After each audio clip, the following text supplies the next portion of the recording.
I'm talking about a couple weeks ago when they played. He was like, never gonna happen. And I was like, I think I just feel like, and he's like, you're losing your fucking mind.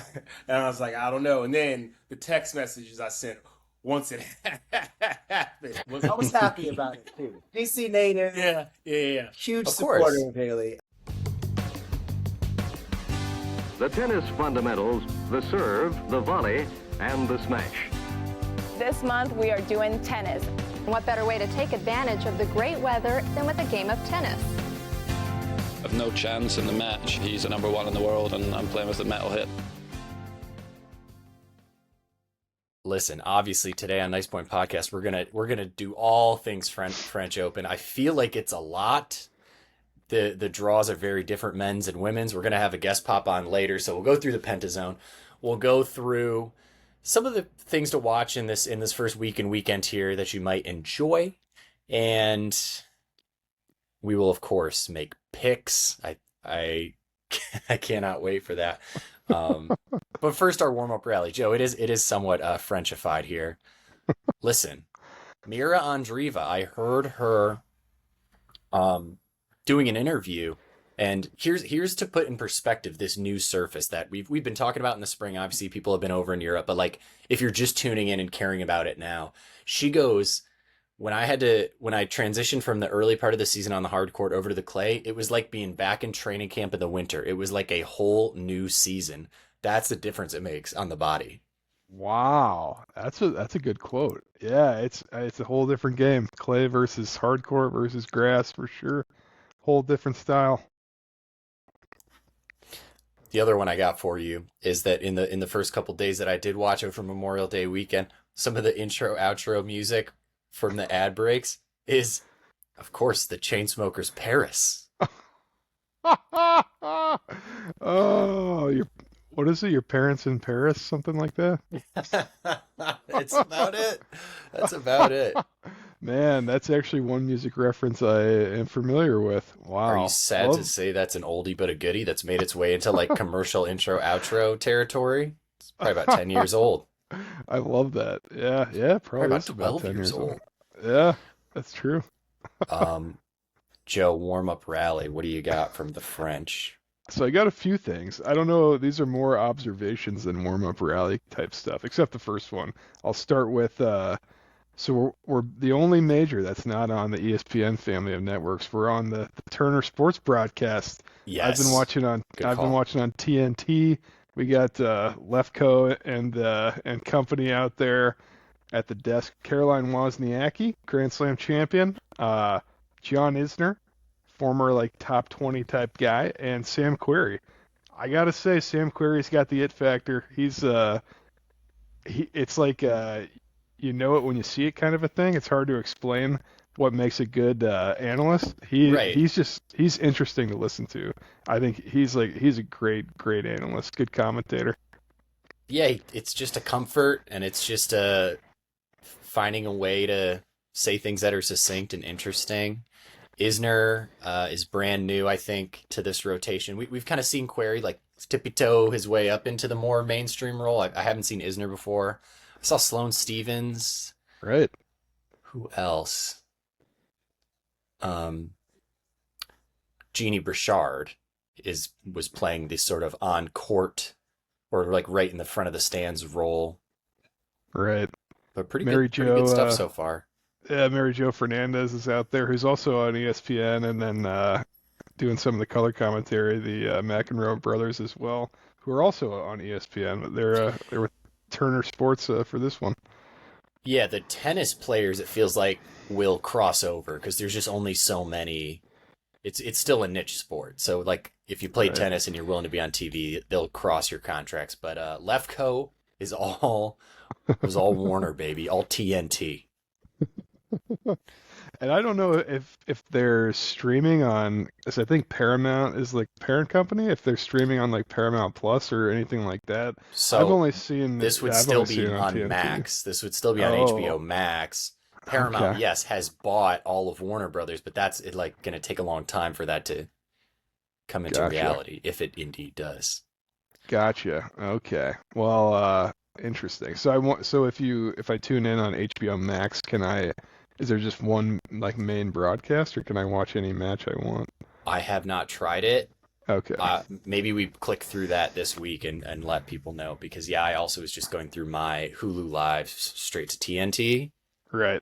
Right. And maybe that's how it is at the beginning, but once we get further into the week, maybe they've got multiple feeds going. We'll see. See what they're doing on the packed and sold Max while it still exists. What else you got? So Lefko was talking about this at the desk. Apparently, Alex Mickelson, his hotel room, a little bit of a water leak of flood of sorts. Apparently, he was like up at like 11 p.m. and realized water was leaking from the ceiling and had to bring the maintenance in. Yeah. Apparently didn't affect him though. Had a nice win in his opening round. So gets through that first round. Maybe he's staying at like an old chateau, Joe, like a crumbling French castle in the countryside, instead of just going to the typical player's Marriott. Could be. But yeah, so good to see him move on into the second round though. Okay. My Nice work, my Alex. only other observation. Have you noticed an inordinate amount of pigeons flying around the stadium, on like visible on TV? Like I'm just like seeing pigeons very close to the camera, where like it's sometimes like it almost takes up a large part of the screen because they're like so close to the camera.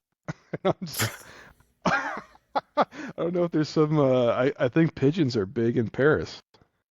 Pigeons At least I big think and they're maybe pigeons. getting more fearless by the year. Isn't that's a Seinfeld episode, right? The deal with the pigeons. They can poop on our statues and then they have to get out of the way of our cars or something like that. I'm sure you got that as exact as the Chainsmoker lyrics. Oh, that's all I got for warm up rally. I got a couple more from the media world as usual. I'm tuned in. I'm locked in. So a couple print magazines out there. Arena Sabalenka did a nice Vogue photo shoot. This was for the digital cover. This is something that now they'll just kind of post on Instagram. I don't think she's on the newsstand, hold it in your hand print cover, but I mean, looking lovely as always. Who I believe is on the print cover, although I have not seen this. I actually subscribe to Vanity Fair, so I'm checking my mailbox every day for a Carlos Alcaraz shoot. Now, the timing of this ends up being awful because he's, of course, hurt. He's not playing in this tournament. Sounds like he's not even going to play Wimbledon. It actually sucks big time. Yeah. But this cover does not suck. He's our guy's thirst trapping on there. He's in the tank top. He's in the short shorts. He's covered in the red French Open clay. Wow. And he's just kind of laying on the court inside the magazine. If you know, it's okay to put that in the window, but inside the magazine, you might have to take this, under your pillow because he's kind of popping the booty, I have to say. Oh, no. This thing's going to fly off the stands, Joe. Oh man, I might have to get myself a copy. I don't know that I've had a hard copy magazine in my possession in a long time. This might be the first time. I can't wait to have it, and I the years will hopefully gloss over the fact that it's a little bit of a misnomer in terms of him being on the 2026 French Open cover there. Right. Vanity Fair, Vogue, that's the same. That's all within Anna Wintour's Condé Nast. She's a big tennis aficionado, so they get a little bonus coverage more than other niche sports. Oh, excellent. Okay, I have one more for you. Would you believe that I was watching the ESPN Top 10 one Friday and saw Quarantine Matet on there? Wow. How about that? The key nugget here. Do you remember what happens on Friday on ESPN?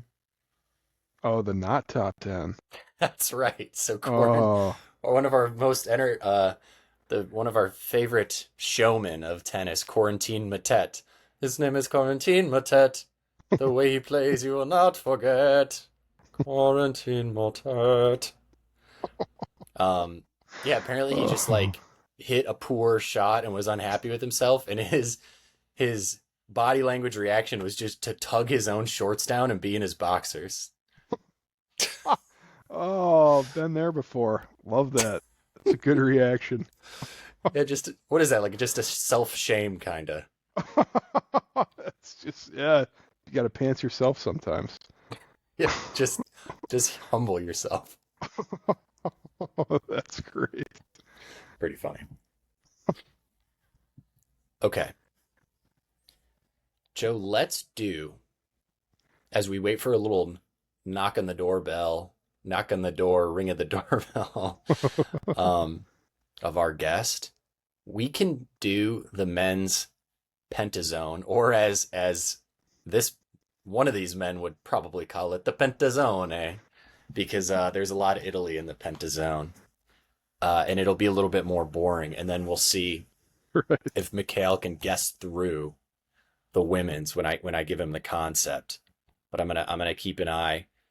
We're having cocktails already, but more guests are on the way. It's that great early part of the party. Nothing but hope and opportunity in this episode right now. That's right. Sounds good. Okay. So here's what the pentazone looks like for the men.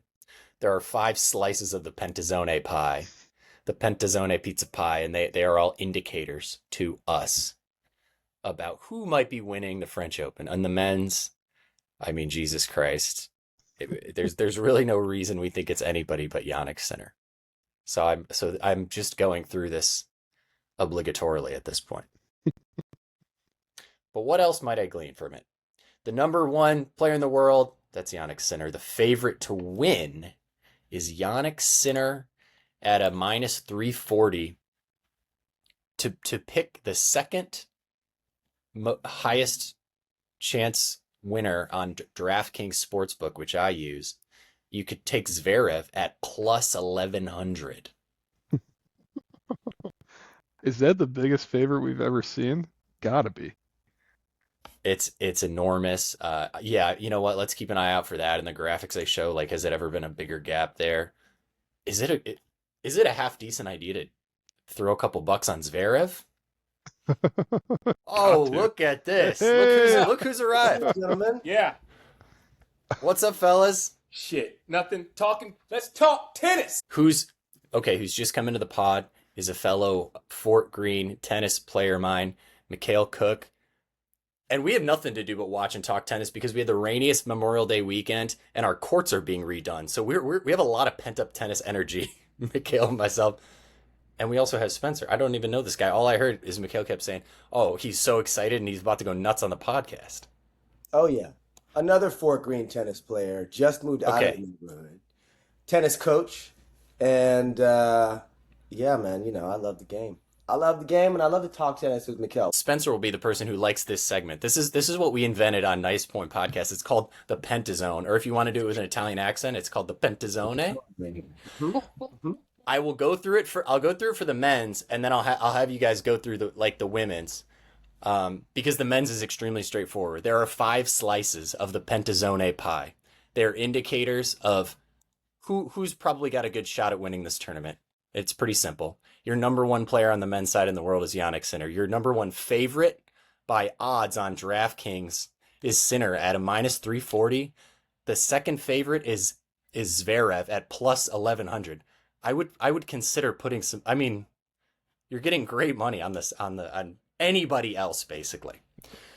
Okay, to look at the defending Grand Slam champion is, of course, Alcaraz, who's not going to play. He beat Djokovic in the Australian Open. To look at the defending French champion is also Alcaraz. He beats Sinner. He's not playing. These are 4 out of the 5. And then to look at some surface winners, it's been nothing but Sinner. He beat Casper Ruud. He beat Alexander Zverev in the last couple of tournaments. To call out a couple of other small tournaments where Sinner didn't play, basically the whole Pentazone's pointing to Sinner, so that's pretty obvious. We have Ignacio Buse, player I've never heard of from Hungary, who he beat Tommy Paul in a final. He's Peruvian? He's Peruvian. Yeah. I guess the name would indicate that. I just Tommy Paul at was that Hamburg? Yes, Hamburg. in Hamburg. Nice point nod to Ignacio Buse. I think I just got the flags mixed up. Ignacio Buse makes a lot more sense for Peru. Let's go with that. There's only so many flags, and they get mixed up, and especially like the other day, with the Italian flag and the French flag looked almost exactly the same on my TV. So tiny. Yeah, you got to give it a couple knocks.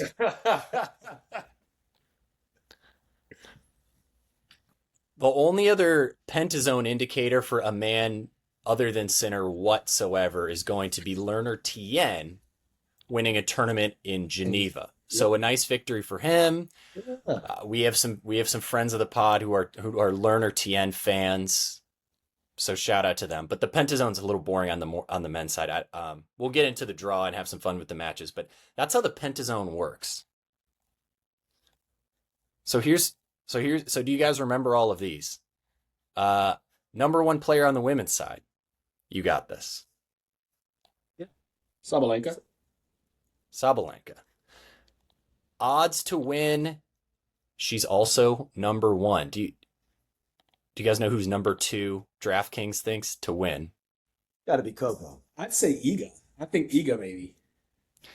We've got Iga, then Rybakina, then Coco. Yeah. Maybe you think about taking Coco if you like that one. By the way, all the women are on plus odds, so you can even win a couple bucks on Sabalenka winning if you think it's going that way.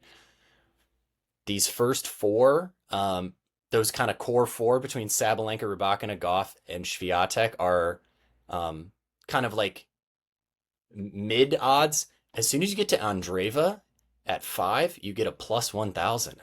I think it might be worth taking Andreeva or anybody. If you keep going down the list, I think you have some good shots at it down there. So you said was it Sabalenka, Goff, Swiatek, and Rybakina? Yeah. We say Rybakina or we say Rybakina? Rybakina. We switched that like 2 years into the podcast. After Yeah, we definitely did. just paying better. Maybe after she started getting better, we had to pay attention. Yeah. I had to care a little more. Okay. Speaking of our most recent slam champion on the women's side, you guys remember that final from January? Rybakina. Yeah. Rybakina beat Sabalenka. Beat Saba, yeah. Over Sabalenka. We're going to get that same name as the loser of the defending French champion. More of the same names.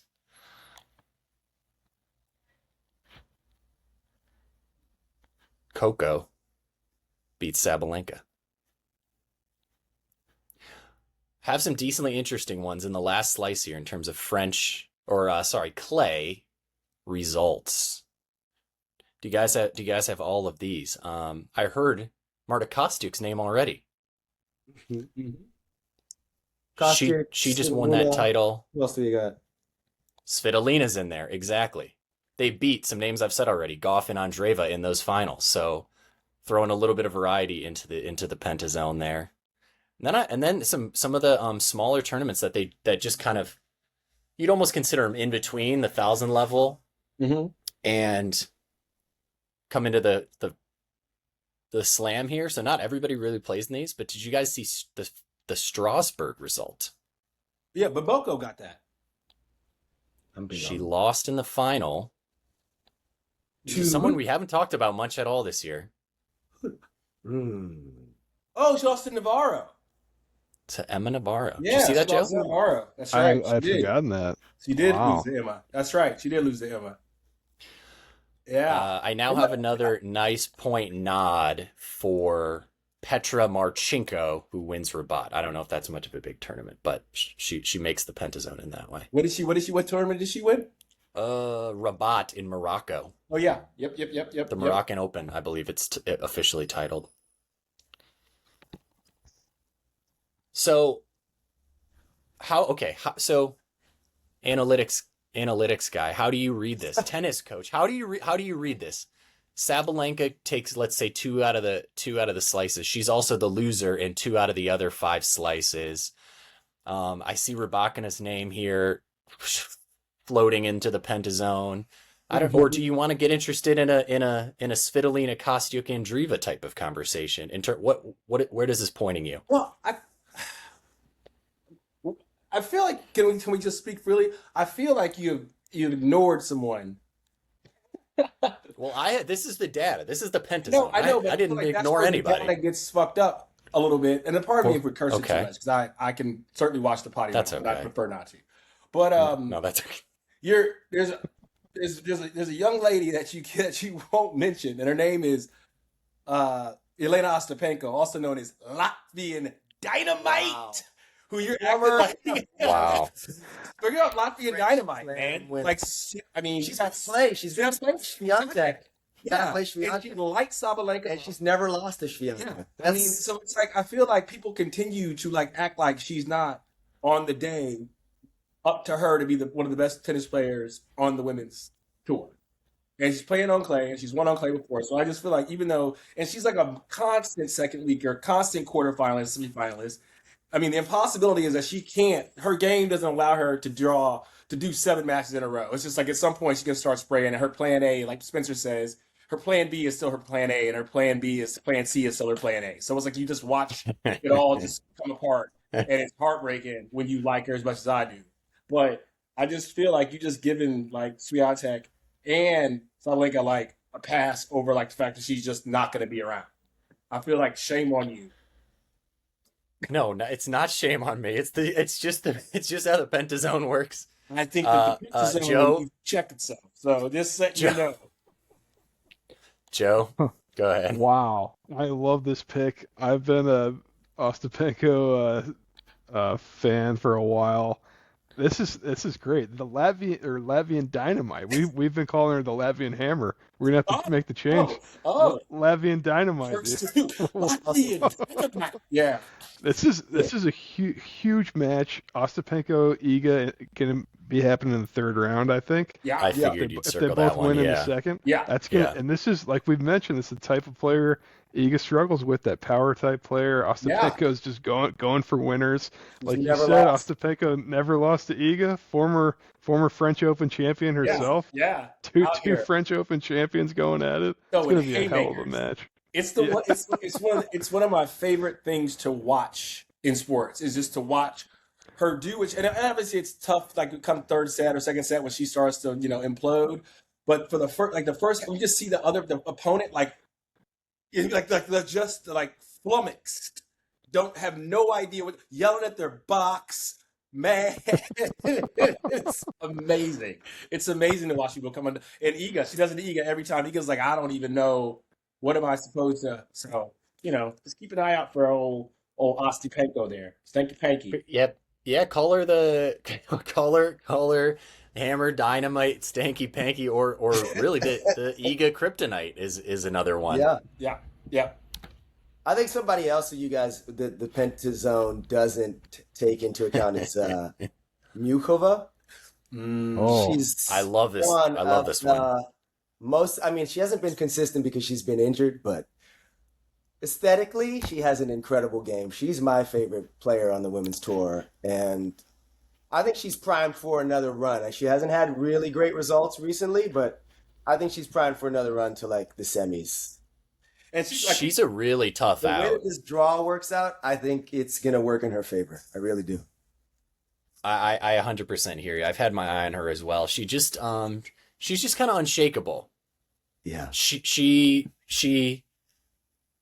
it's not the mental game holding her back. If she every once in a while just comes up short against the supreme athletics of like a Rybakina or a Goff or a Sabalenka, but she's ready to win those matches, and I think she tends to go into those assuming that she will or thinking that she can.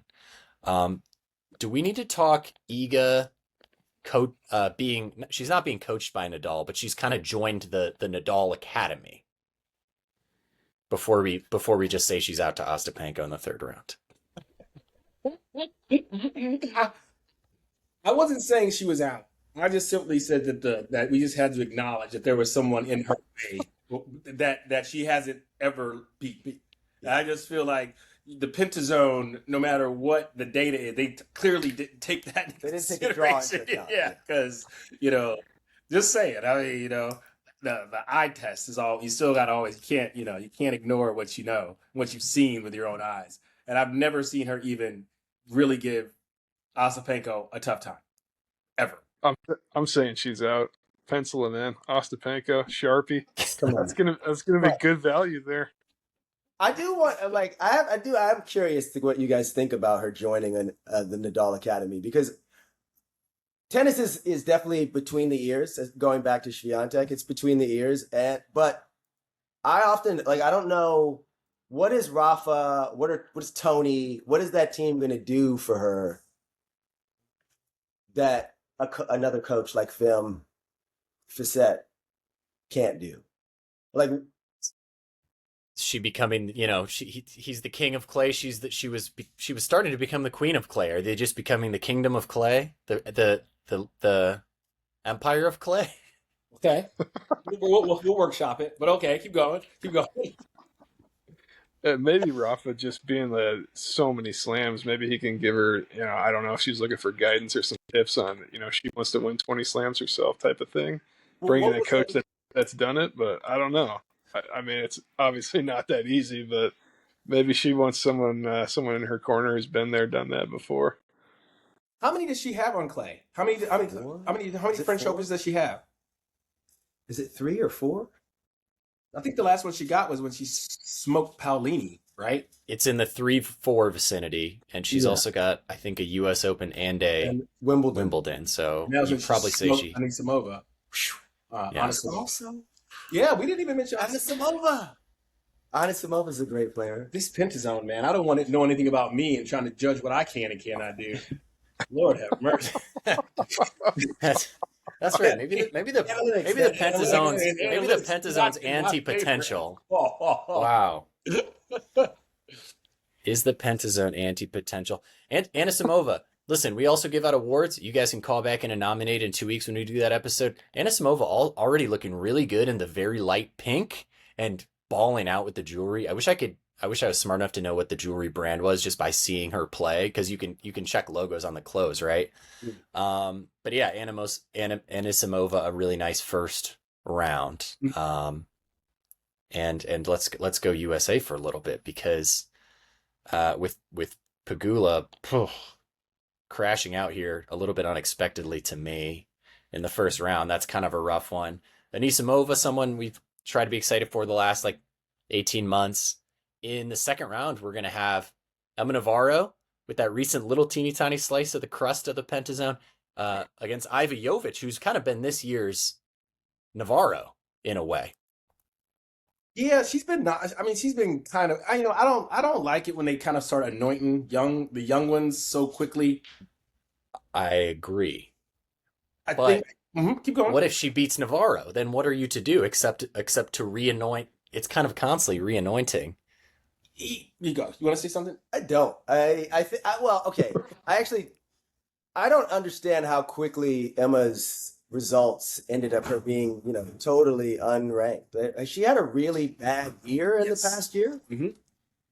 And then she hasn't played. She hadn't played since, I think she played 1 match this year, 2 matches. She got hurt, and then she's kind of coming back from a thyroid condition. A lot was going on, trying to get healthy. So she dropped pretty heavy into the in the rankings. But I feel like that's what they don't take into consideration. She's like a professional tennis player who's almost been a top 10 player, or very close, top 15. Yes, and so very. You're I think if you, how do you say that young lady's name? Iva Jovic. Iva Jovic. If she beats Emma, I think it's a good win for her, but I don't think it's anything that's amazing, because Emma's not at top form by any stretch of the imagination. She did beat Mboko. Sure. She's playing well, but she just finished playing on Sunday, and then they start. So you don't have that much time, you don't have that much rest. You're coming back, so I think it'll be a very fun match. But I still think that just based on just being much more of a veteran, I think she'll do it. And I think that if Iva Jovic wins, I know every vowel you could change, because it could be Eva, Jovic. Yeah, it's tough out here in these streets. I think that anybody can beat anybody on any given day, and I feel like that's the thing with tennis sometimes, is that they jump to conclude, they make someone the thing so quickly, and it's like, hey, yeah, you get a couple W's here and there, but like you got to string those together. A win here, a win there, a couple of big wins here and there, but it's like you have a big win and then you can mess around and lose to somebody who you should have beaten next match. You know what I mean? I haven't seen enough from her to think that she is that amazing, but I do think Navarro would win that match. She's got to win that match. I think I agree. I think she should take it pretty seriously, the outcome of that match. And yeah, no, I don't perceive it as the re-anointing sometimes.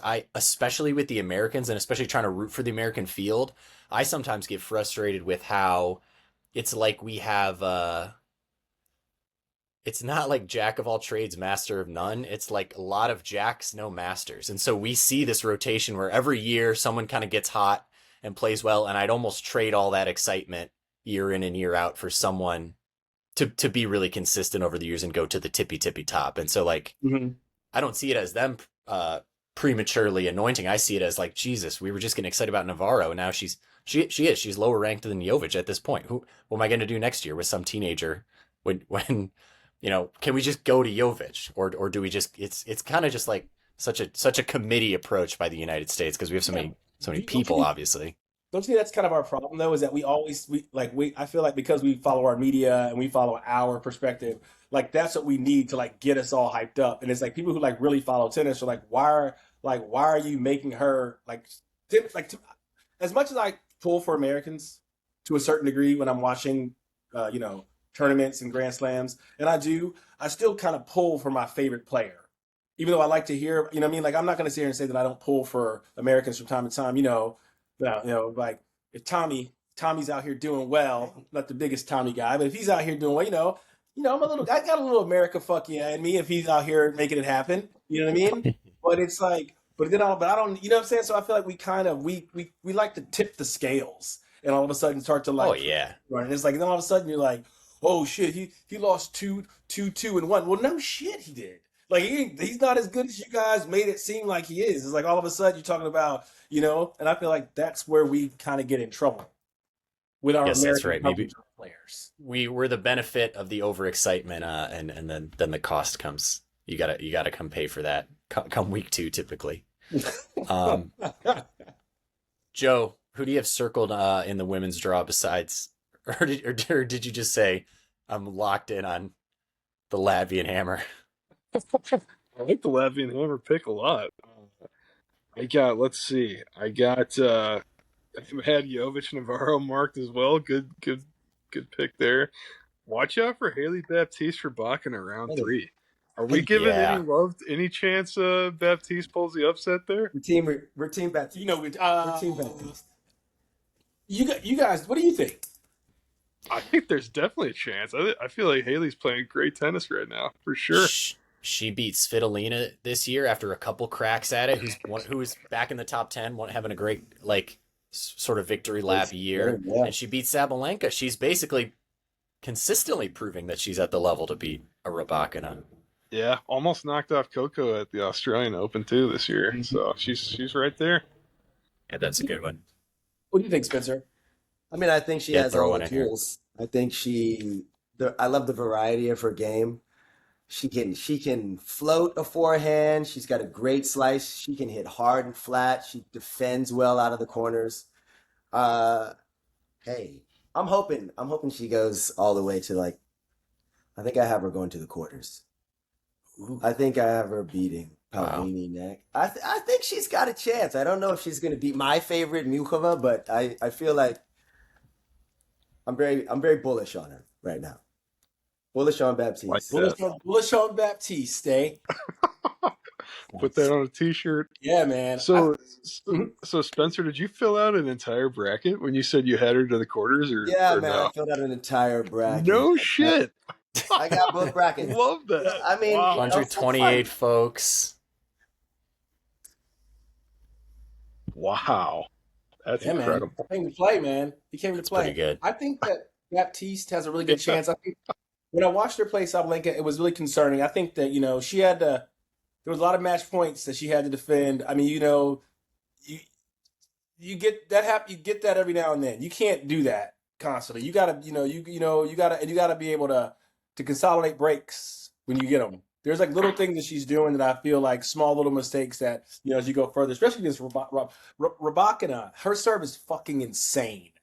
Like, Yep. I've seen it now, I think 3 tournaments in a row where she'll be like love 40.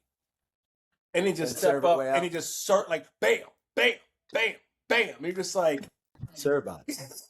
you know what I'm saying? And I feel like I don't think that Baptiste has seen anything quite like that yet. At that like intensity. It's at on that, clay. I feel like that's one of the advantages of clay is it slows it down, slows slows conditions everything down, down. so she's not going to get blown off. And defense always pays dividends. Yeah. Listen, you know, Yeah. I'm pro Haley, Listen man. to that. Yo, I'm pro Listen to Haley. that. Heavy on the neck, man. I like her, man. I like her a lot. She's got the variety to really make Rybakina uncomfortable. She's not going to play those like long backhand rally. I think she's an aggressive tennis player, and I think that's going to really work out for her. That is some must-see TV. That's very exciting. It's going to be good. Yeah. We want that. We want that to happen. We're looking for that one. Spencer, do you have any more first week really good ones that we haven't touched on yet? First week, I think that in the fourth round, this is fourth round action. So, maybe Boko Keys might be an interesting matchup. I think it's just a nice match of styles. Styles make fights, and Madison Keys being such a flat, hard hitter, I think it'd just be a good watch, even if Mboko kind of has the defense to put up with and eventually break. I think it's probably going to be 2 sets. I feel like she's locked in. Her defense is incredible, and I don't think that Madison has the patience to win against Mboko on that matchup. But you get to enjoy some nice high speed tennis there for an hour or so. Hopefully a little longer. Really a little longer than that. Yeah, I think, man, I don't know. I have a lot of faith in Mboko. I feel like just watching her play, like especially in the last tournament that she was in, I think that she's matured a great deal. I think that she can. I don't think the moment's too big for her anymore. I really don't. I don't know. I mean, I think once you get a Masters, Yeah, no. you know what I mean, and then you just kind of settle one of the in. best. Like she can ball. You know what I mean? It's like straight up. And I don't know. I've never felt like Madison. Listen, I'm like kind of. Call it what it is, I'm man. kind of a Madison Keys. Madison Keys hater. I don't like not the biggest Madison Keys for a number of reasons, but I feel like whenever I watch Madison Keys play, I never feel like if somebody matches up well against her that she's gonna pull it out. I never feel that way. I always feel like she's gonna end up losing, and I feel like Mboko to me is a perfect example of someone who I think Madison Keys will go in there confident thinking she can beat, and I think Mboko is going to beat her. Just because I just feel like Madison plays kind of like one way, like Spencer said, like she hits well hard, flat, and intensely. But I feel like that's what she can do, and I don't see much variety. I mean, in a lot of ways, she's not that different to me from Ostapenko in that she's like got a plan A. Yeah, and it's hit hard. And honestly, that's probably a bit too much because she definitely did introduce more slice to her game and a little bit of variety with drop shots. Yeah, and that's how she won that Australian Open. But I feel like I haven't seen that out of her very recently, and so she's definitely going down. It's going to be a great matchup. Maddie. Keys open doors. Keys open doors. Yeah. Do y'all think she knows that song? Do y'all know that song? Do you think Madison Keys knows who sings that song? I'm gonna say no. I'm gonna say higher chance she does with the name. But you don't know who it is. No. It's okay. Oh, guys, it's all right. I know that Joe doesn't know it. You know for a fact And that Joe knows that Madison and doesn't I know for a either. fact that Madison doesn't know it. Madison does not know that song. So we'll leave it at that. We're both 100% correct about something right now. But I think that Marta Kostyuk and Alicia Parks are two of the most beautiful women on the planet. I mean, just straight up. Like, I do. And for years, I've been cracking jokes about, if Kostyuk and Alicia Parks play each other, they're going to be fucking center court, no matter what their seed is. Like, we got to put them on the main court. And everybody's like, why is an 18 seed and a non-seeded girl on woman on center court? Well, we all know why. And now all of a sudden, it like might actually happen. I cannot believe that they might play each other. What round would we see that in? After It's a third round matchup. Third round matchup. Yeah. If they Okay. make it. Oh, we got to root hard for that. And I think you're right. You know, the French, they appreciate beauty. Get them on the center court. Wilson is winning. Yeah. Anyway, that's just before it slips my mind. To throw out. Can I throw one more on the women's side? Throw it out. Yeah. Am I the last believer in Osaka? Any love for Osaka here? Okay. Mm. It's. I feel like how many more times will we do it? You know. She took Iga to 3 sets last year. You know what I mean? And she can ball. I don't know. Yeah. He's a really good tennis player. That's it. You know what I mean? Like, I don't know. Like, it just feels like she needs her. I don't. Yeah, it just feels like something like there's the gas has been the air's been let out or something. It's like there's an intensity there, but like there's like a focus. Is it? I don't know. I can't call it. I think she probably feels frustrated by it. From what? What do you think? What do you think the frustration is stemming from? If her level's just not what it was, but she's so used to being good. She's just, she's coming up against Sabalenka. I mean, she is still very being good. at a disadvantage. It doesn't mean she can't win, but do you think it's that she hasn't She's got Donovan. Oh, go ahead. Sorry. Go talk. She has Donna Vekic. Yep. I was just gonna say so she's got Donna Vekic in the second round, who's a really good player. And tough. She wins that one. She's got the winner of Jovic Navarro in the third, which is another tough match. Yeah. And then likely Sabalenka in the fourth round. So 3 straight tough matches, potentially a huge match against Sabalenka. Watch out, man. I mean, it's all there. Yeah, it's all there for her. That's a son of a bitch draw right there. But I feel like that's the kind of draw she needs to like get like she has to step up, like play. Like I feel like that's the problem is that like I feel like it's not like she has. I think she's as good as she's ever been. I just think people are better. I think the women's tennis has gotten really, really good. Like I think that she had her child, she went on maternity, come back, and I feel like the game has kind of changed. And I feel like what she used to do to win, she can't do anymore to win. You know what I mean? I feel like it's just different. Notably, this is also not a surface in which she's had most of her success. So, although she did play very well last year. Yeah. I don't know. I think that, like, again, it's so hard to discuss her because I feel like it's every other match it's kind of like you can't call it. Yeah, there's like people who are better at most of they have better defensive skills. Yeah. Especially on clay. In her I feel like you can visually see her frustration creep in when she starts to lose it. And I feel like you definitely see her kind of come off the rails. I mean, just me personally, you can kind of see her come off the rails. Like I feel like 1 or 2 bad shots, and I can see like she gets, she starts hitting her legs, turns around. Mikal sees that as a bad thing. As a bad thing. No, not as a self-mandatory. No, I see it as a bad thing, but I just see it as a tell. As a tell. Sure. I don't think that she bounces back from it per se.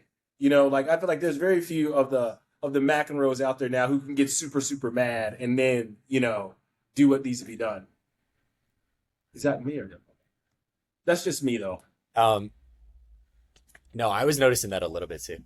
No. And there are a few young players who can, who do get just as frustrated. It does somehow fuel them or they just move on. And, I agree. I don't think she seems to be one of them. I'm still a believer. New York City. You're a believer? I got her over Sabalenka. No, I'm a believer. I got her over Sabalenka. Well, why? What makes going to the quarters? Joe's sending me a text in 24 hours when she loses to Vekic. Go ahead, Joe. That's all I got on the women's side. Joe, we're moving on. What do you see though? So if we're watching, you got it. I think she's dying to get back to that top of the game, top level that she's been at.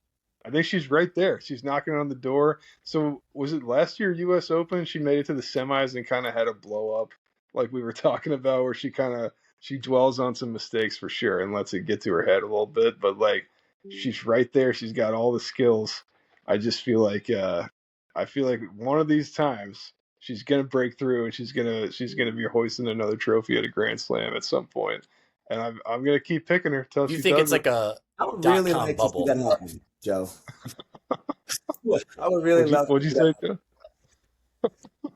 Joe, you think it's like a .com bubble? Like you're like it's just I don't want to not pick her the one Grand Slam she comes through and Yeah. I think and this is going to sound kind of counterintuitive or whatever, but I think the more difficult the draw for her, I think the better chance she has of. I like that. I think that's a good take. Yeah. I think because she has to play peak tennis, and then that's that. And then at that point, it's like either you go through all these people and you do it or you don't. And I feel like you need to be challenged to a certain degree for her to bring that out of herself, to almost know that she can play that way again. You know what I mean? Because I just feel like that old opposite thinking. I don't know. Yeah, I don't know. I mean, I think about that just in general. I feel like you look at people who have like easy draws throughout stuff, then they lose when they finally get tested. They fucking lose. You know what I mean? Or they lose to someone that they shouldn't. Right. They shouldn't have beaten. I think maybe the perfect recipe in between our two theories is like if you have that one tough match that you got to battle. The whole draw being just too many landmines is tough, but if you a couple like early long sets, I feel like can maybe get you battle tested. We'll see how it goes. That's why I cannot wait to watch every day. When we're watching the men's, meanwhile, Okay. the whole wide world, just would say that Jannik Sinner is just running away to winning this tournament. The reason they would say that is he hasn't really lost in tennis in a long ass time, in like months and months, and he just and there's no Carlos Alcaraz. So watching the men's draw, let me offer three perspectives. Are you watching it as there's a Djokovic who still might want to break that Margaret Court record? Is this the time that without having to beat Alcaraz, he just sneaks one in here somehow? Or two, is it, hey, this is Alexander Zverev somehow turns it around and just has the best fucking tournament of his life? Or is it three, I'm watching who gets to the quarters. I'm going to see how good Lerner Tien really is. I'm going to see what Fonseca does, and I'm just going to enjoy that, assuming Sinner wins the whole thing and we just move on. You go first, Mr. Turner. I'm gonna enjoy the whole tournament and see who's playing well. I do want to see how Number good three. Tien is. It does feel like Sinner's tournament. It is Sinner's tournament to lose. I think there's a very interesting potential semifinal matchup that could really set the stage for what's to come. This kid Hodar I have him going very far in this tournament. He's had a really strong play season, and I would love to watch him play against Djokovic. Like that sounds like a really exciting matchup. That you've got so many, you got age. You've got, the movement is going to be incredible. You've got youth. You've got hard hitting. You've got variety. Yeah.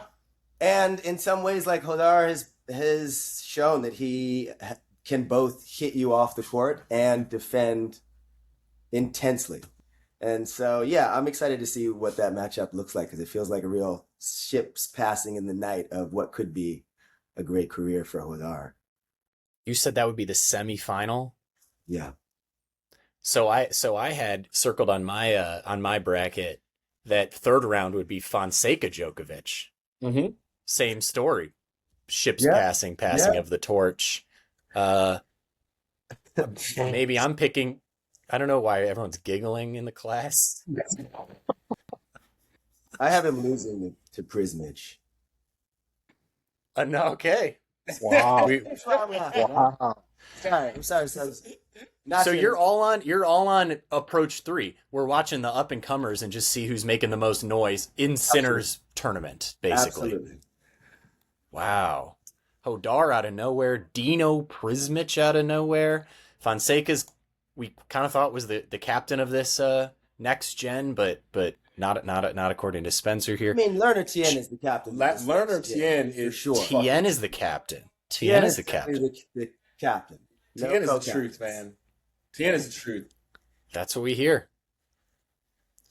Yeah. Joe, which of the approaches are you going to be inclined to watch? Although now with Hodar going to the semi, maybe you can't resist 3. But do you have any interest in the other 2 perspectives of viewing? I definitely have interest. I know we talked about this before. Is this Zverev's time? Like, he's only got to beat one of the big 2. There's no Alcaraz. Like, see, here's my thing. Is like, maybe this probably makes no sense, but like when I look at Zverev, I'm thinking like, that guy's got to have a major. He's gonna win a slam at some point in his career, right? And why? Why do you have why? Why do you? That's just based on what he's done. I'm sorry. It's like in a vacuum. If I'm looking at him, what he's done in his career, like the skills he has, like his athleticism, his size, like that guy's got to win a slam. And like this might be his last chance. Like it's so hard to win a slam if both Alcaraz and Sinner are in it. Because like we've mentioned, they're probably going to be the 1 and 2 seeds. Never going to beat Sinner. Yeah, that's. Oh, listen. And then, so what Sinner just dominated him? What was that, Rome or Madrid? Just it's just He's not going to beat. I'm interested. I am kind of rooting for Zverev, and I've never been a Zverev guy. I just want to see him go to the final and give Sinner a nice match. I don't think you're alone. He's got to be feeling this is his last shot to he ever win a slam. He can't play the kind of tennis that can get in the win. Like, he doesn't have the ability to play. He doesn't play. He doesn't play all out. Like, he can't. The only person. Remember when we watched FAA play Sinner and that what was that the U.S. Open? Yes, last year's U.S. Open. Okay, that is what Zverev has to do, and Zverev can't. That was legit. That was FAA was like, yo, I'm gonna do everything I fucking can, and he still didn't do it. But man, he played balls out tennis. Zverev doesn't do that. There was a real chance there. Yeah, like it was like, oh shit, okay, FAA. Like that? Yeah, right. Play like that. You can win a slam. Got me out here clapping for him, fucking big fundies over here. So yeah, I don't think Zverev doesn't have that in him. He doesn't have it. No, we've never seen him do it. Doesn't have it. Okay. I mean, have you ever seen him do it? Have you ever seen him? No, I have. It's a good point. I haven't. He wins because he is head and shoulders better than almost everybody else until he runs into those 2, and then it's like he can't play any better. Like he can't. If we ever see him do it, though, it would be at this tournament. It's got to be. He's got to be feeling it. He's got to think this is his last chance ever. This draw, particularly. I don't think that changes the fact that he still doesn't believe that he can. He can't play the way that it needs to be done. Like, that's the problem. And he got smoked. Yeah, he did. Smoked. Yes, he did. Like smoked. Like it was. I remember. I was like, it was under an hour. I remember being like, yo, son, I was really upset. Like, yo, like that was how long we get to play at the park.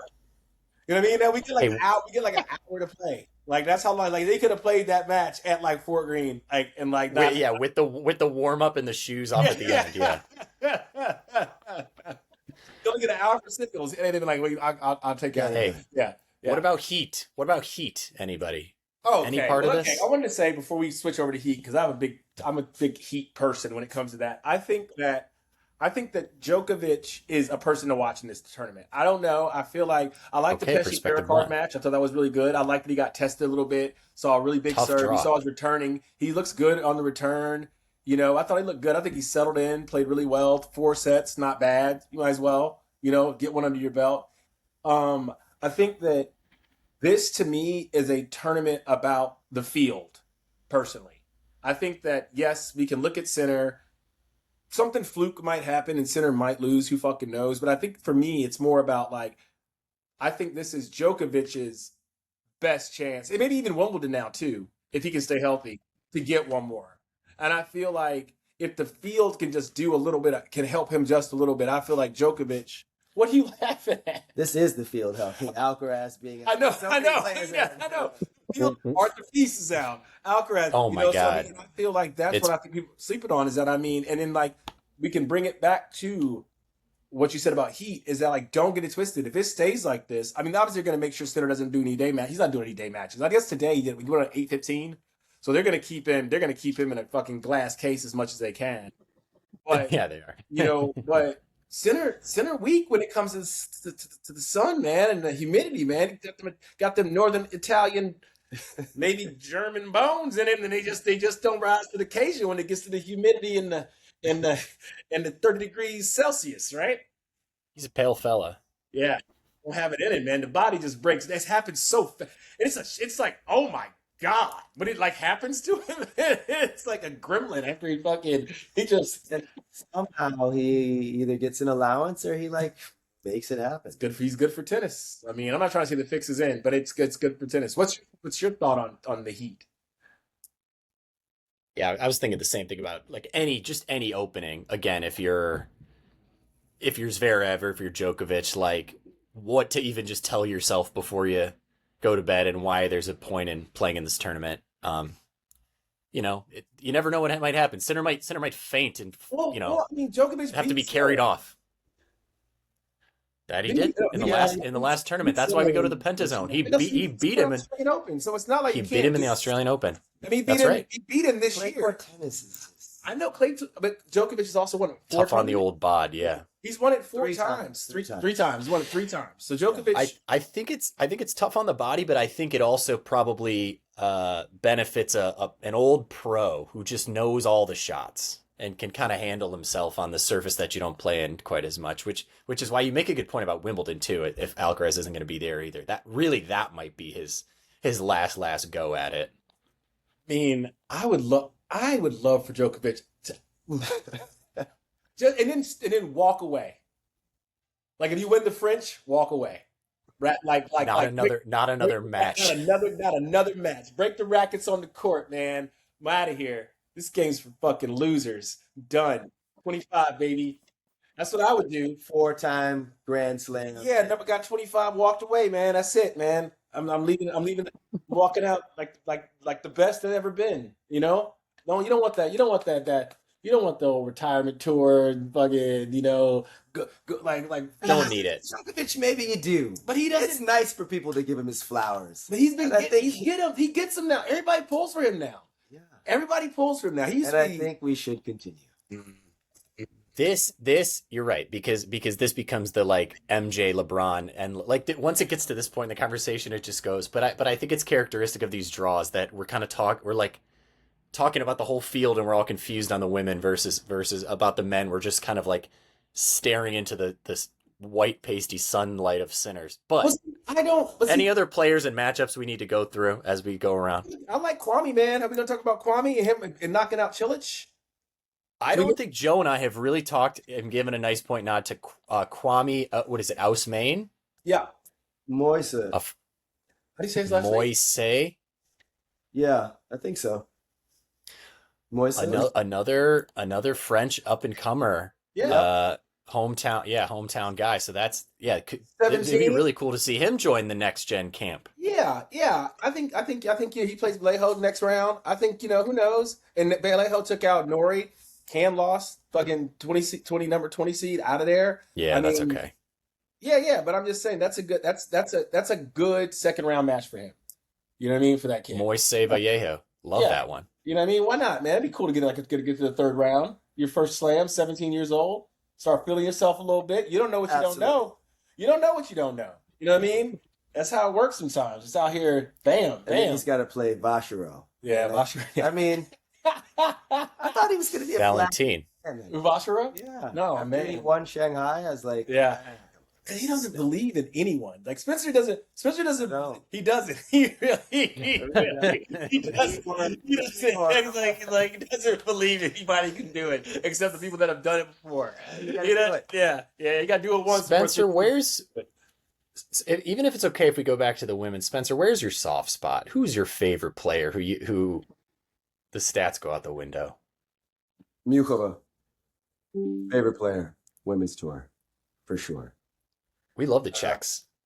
We love Czechia on this podcast. No, we haven't talked a lot of Moise because they've got so many Yes. great. And another guy who I love watching play, Thomas Mahach on the men's tour. I love watching that guy play. Like I would love to see him go far. I don't see think, the Czechs are a coach's country right I there. think I have That's why the- Spencer's into that. I actually had as my kind of dumb one to circle, but I think if Daminar gets Jacob Mensik in the third round, Mensik is going straight through Daminar. But Demon has a walkover now. You know that. Yeah. So he gets a little break, or does he get a but then little rusty? Mensik has to be a guy who's a clay court specialist, Mario Navone, who's played really well. And I think he lost to Casper Ruud in was that Hamburg? No. Yeah. Where it was Ruud him. made that No, final. sorry, he Yeah. lost to Lerner Tien in Geneva. But because I haven't seen Mensik playing well on clay, I think it's going to be a rough match. You disagree? That's Be a okay. really rough match for him. And I don't think he's going to get it done. Really? I think that when everybody talks about that day of rest thing or that I don't like it. I don't. I think it's bad. I think it's a bad look. I think you need to be staying competitive, staying sharp, staying focused all the way through. I think that anytime you take time off, it's not good. I don't think you need to be resting right now. I think you need to be playing every single match so you can get ready, so you can just be staying tight and staying focused. That's just my take on it. Yeah, but Maybe 3 out of 5. and I don't know, maybe like situation dependent. Like if you're a little older, or if you dealt with any injury in the past couple of months, anything like that, maybe you take the break. But maybe if you're at peak game, you do want to keep playing. Yeah, I just think playing makes you better.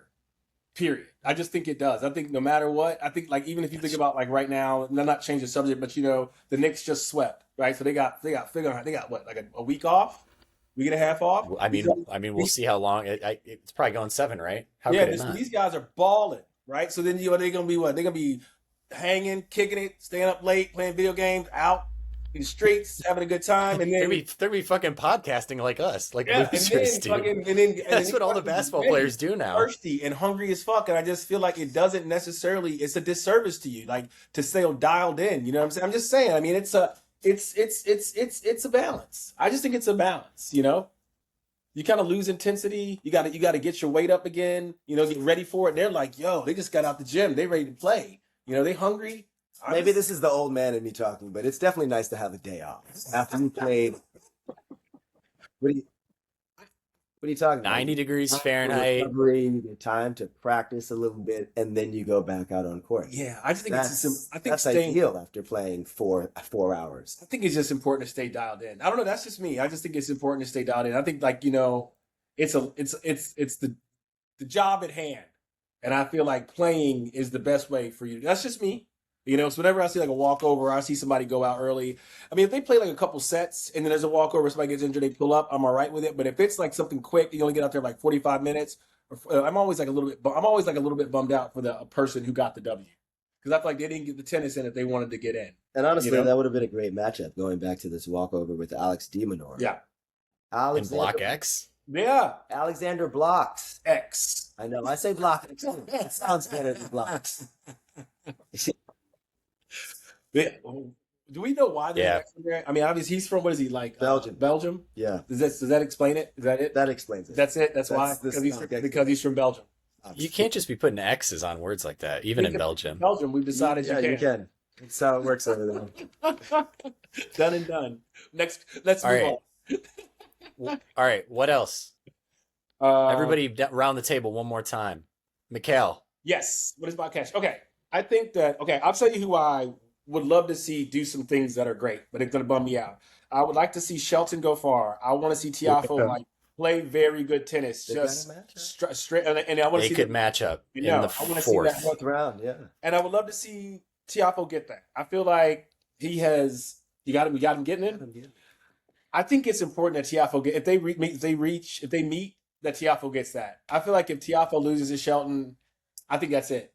I think that's it for. I think that Tiafoe. Wow. I don't think he'll recover. I don't. I think. What do you got? New coaches. Got new sponsors. Yeah. He had to start from scratch. Switch his whole Man. life He had up. to switch his whole life up, man. You know what I mean? So and I feel like I think like Shelton is like become like his like kryptonite sort of. It's like you see them and then you just see that like Tiafoe like just doesn't have that intensity, and I really want to see him take Shelton. I think that Tiafoe has a pretty good career left, but I think it's based on how he does in this tournament. And I think especially against. Well, one thing that I think Tiafoe has really working for him is that he loves to play a big match. And I think he does much better as an underdog than as top dog. Mhm. And so he's not expected to win this matchup against Ben Shelton, even though he's had problems with him. And I think he really enjoys being the underdog in a matchup. And like, he's going to find the joy that he once had on that court, I think, for that quarterfinal. We've seen athletes like this before where they just need they need the lights, they need the drama somehow, like Big game even tennis, sometimes to their own detriment. you know? But God, he seems to be able to play with anybody if he gets excited about that. It's like this. And I'm talking about Sincaraz. He can play right there with those guys. Do we like that when format he's too that they've done? It always makes me want to throw up in my mouth when they do that. Sincaraz. I hate it, and especially when I hear Sincaraz. Brad Gilbert do it. It makes me want to. It makes me. I was like, God, Sincaraz. I got it. No, man. Like somebody stand up to him and be like, "Don't be coming up with shit." Like, don't. Somebody stand up to him. Yeah, like, God don't damn it. just be out here like being corny. I could, not throw up. It just like doesn't sound. It's like not. Anyway, sorry. Hey, I'm a talker. I just think we missed a whole year of doing. I just think we missed a whole year of doing like. I blame Joe and myself as much as anybody. Like doing like Sinners, the movie meets Sinner the player, puns and TikToks and memes. I mean, come on. It was the biggest year for Sinners ever in 2025. Yeah. Boom. So I don't know how we missed some of that, but shout out. What about Uncle B. Bosfaretti? Jordan. You like Bosfaretti? Are we proud of Bosfaretti? Are we happy about what he did? The young American. Yeah. Bosfaretti, Are we happy about what he did? I mean, Joe, speak on this. I'm happy for him for sure. I think he needs to regroup, man. He looks horrible. I think that's a huge win for Bosfaretti. Yeah, it's pretty cool. Are we giving Bosfaretti a chance against Hodar if they meet in the third round? I know we all love Hodar, but like, I feel like Bosfaretti looks really good right now. I feel like he can Nicholson, and then Hodar beats Duck. It'll be tough too, yeah. But I feel like he could give Hodar a hell of a match. I like Bosfaretti's game. That would be interesting if he did. I like Bosfaretti's game. I remember seeing him at the qualies a few years ago at the Open in 2024. It was woo. He's playing Spitzeri. Yeah. No, that was Fonseca. That was who was he playing? Roberto? No, was it a goose? I forget who it was that he played, but it was fucking. Anyway. It was bananas, man. I like him. I like him a lot. I just think Medvedev. I like Medvedev. I think that he doesn't like tennis. I think that he plays it for a living. I think it is a living, and I think when you watch him get upset and angry, it's because he hates his job. And sometimes it's fun and it pays really well, but like that's why he goes mad. That's when he gets mad when it's like, why we got us out here playing so fucking hot? And he gets mad because it's like, yo, this is crazy. Like, this is crazy. Like, and I feel like he is saying out loud what I think a lot of the majority of the tennis players feel, which is why I fuck with him. I feel like whenever he loses his mind every now and then, I'm like, I couldn't agree with him more. I don't know if I think that his behavior is necessarily correct, but I feel like he is on to something about just like the torture of it. He responds accordingly. Like most people don't. I feel like he's actually more normal than everybody else is because he's responding to it like a normal human being would. Relatable and truthful. Yeah, he just says it like it is, pretty much. Yeah. It's like I've been out here for 5 fucking hours and it's like 96 degrees and we can't go. You really not yet? We still? What do you want us to die? I was like, yeah, he's not wrong. Like sensible take. Yeah, that U.S. Open a few years ago, it's like 98 degrees, like wouldn't close the roof. And they were like, yeah. Get to it, play. The other side of the coin of like, oh wow, like I love watching this because I could never even conceive of doing what these guys are doing. No, this is more the version where you're like, yeah, that makes sense. It's Yeah, crazy. It sucks. I think it sucks. I think they should have to do it, but I think you should be able to be vocal about how much it fucking sucks, and not like have to feel like some type of guilt. Like you should just feel happy that he's like, nah, man. I'm calling my union rep. You know what I'm saying? like, Yes, you know what I'm saying? That's what he's. I feel like, and I feel like that's fair to be like, I'm getting on the phone after this. These conditions. What is Right, this? yeah. Again, that's my take on how I. But I feel like that it sucks that he lost. And I feel like I think he's a person that could take center to the brink because he has those long ass rallies and he'll just fucking he'll keep center out there all fucking day long, In the heat. Yeah, Maybe. yeah, but didn't do it. Couldn't make it happen. Lost to Walton. Yeah, Adam Walton. I don't know.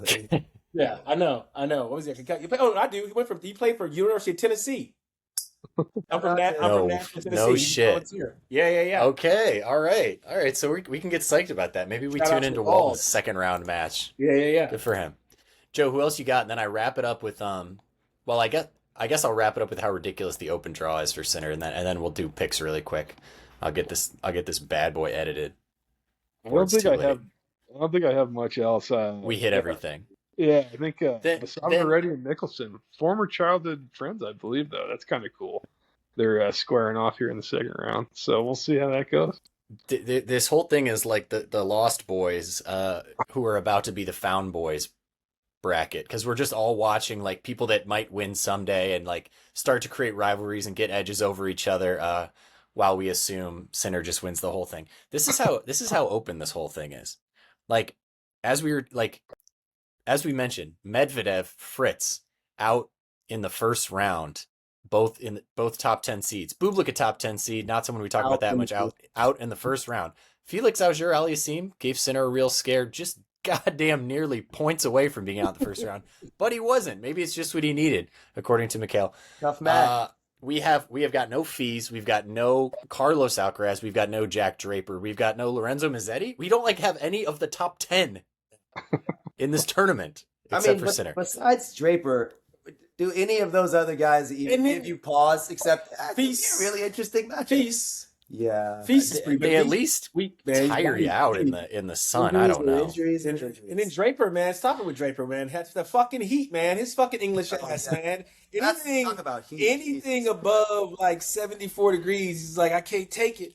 I can't take it. Yeah, man. He ain't got it, man. He ain't got it. Does it? So I can bet on DraftKings. I don't even know what this means. I can bet on something called Winner Without Yannick Sinner. It's its own category. Okay. Is this the runner-up that I'm betting on? I would guess it's only like that's just void unless Sinner like doesn't win, or if he like is injured or something or can't continue. I mean, so this is just like So if Sinner we've created sub markets of betting around how how dominant Yannick Sinner is. Yeah, I saw that on there too. That was pretty wild. Yeah. So like if you bet on someone there and then Sinner wins, I think you just get your money back, and it's just like a voided bet. But that is interesting. He's that big of a favorite. They have a whole separate category like that. Has there ever been a favorite this big in a tournament? That's what we were talking about. I think only Nadal. In the 2009 French Open, he had greater odds, but he ended up losing. He didn't win. Yeah, he lost that one. Wow. I think who did he lose to? Robin, hard hitting Soder. Adam Walton. One Adam Walton from the volunteer state, or goes to college in the volunteer state. I like that you guys think that Sinner is a shoo-in. I don't necessarily. I think that it just doesn't feel inevitable to me. Well, who's he losing to? I mean, that's what I'm saying. I don't know who, but I just feel like he has to play 7 matches. He's played a lot of great matches. He's done well. And he gets those days off. But it's still like, you got to beat 7 of the greatest, 7 of the best tennis players in the world. You know what I mean? You got to go and do it. Yeah. Just, you want to crown them, then crown them. You know what I mean? It's like that thing. It's like, who are you to do that? Not that I believe in the field at all, but I think there are some really solid players out there that I think that we're just kind of doing And listen, they haven't earned it really, our respect. Although Djokovic has, I think so. So I think that we still have to give a little respect on his name because he did beat him in Australia. And I feel like if you want to go back to Djokovic one more time, he doesn't have to go through Alcaraz at all. And I'm thinking about who do we think? That's the whole thing. Quick question: who do you think can really challenge Djokovic going forward? Like in his half of the draw, like who do you think's a really legitimate challenge? Himself, Father Time. Father, is that who? That is that where I don't see him on here. Is that How dare you guys? How dare y'all? I mean, this is what. Listen, I don't think it's Father Time. I don't. I think Djokovic makes it to the final. I do, straight up. And I don't know if he beats him or doesn't beat him, but I think that to just say inevitably that Sinner is gonna win it is crazy. I mean, I do. That's me. That's my take. But you'll pick him if we all do picks For the Sinner moment.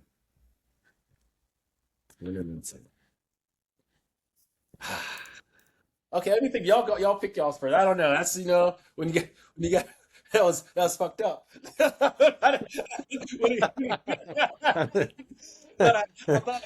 I know. But then the rubber hit the road, and I was like, well,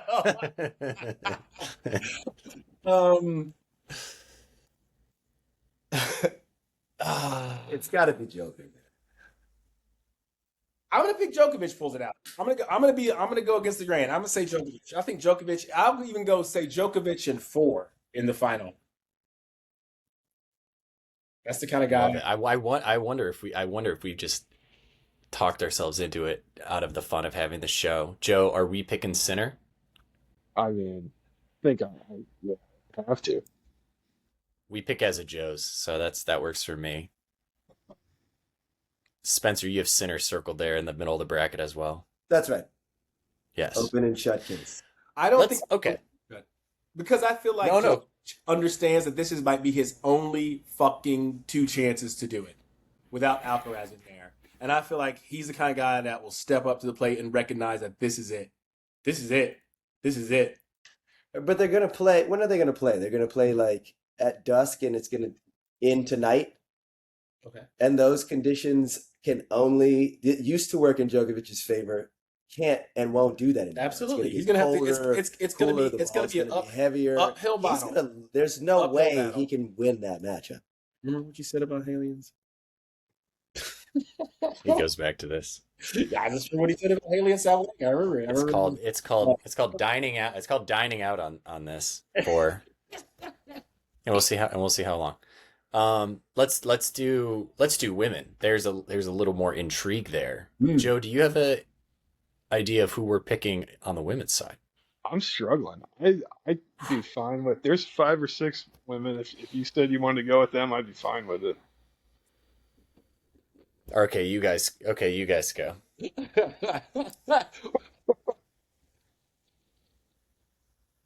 I think Svitolina looks really, really good.